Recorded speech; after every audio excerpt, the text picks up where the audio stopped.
నా సొంతమైన బంగారమును వెండిని నా దేవుని మందిరము నిమిత్తము నేను ఇత్తును.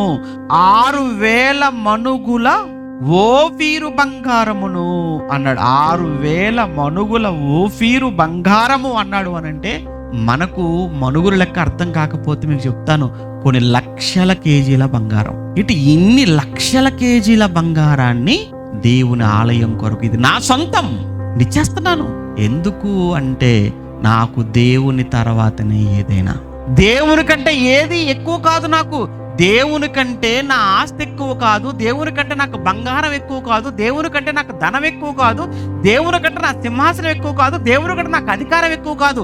దేవుని కంటే ఏది ఎక్కువ కాదు. అవసరమైతే నా ప్రాణమైన నా దేవుని కోసం నేను పెడతాను అన్నప్పుడు దేవునికి ఎలా ఉండాలి చెప్పండి? అప్పుడు దావీదు లాంటి వాడు కావాలరా నాకు.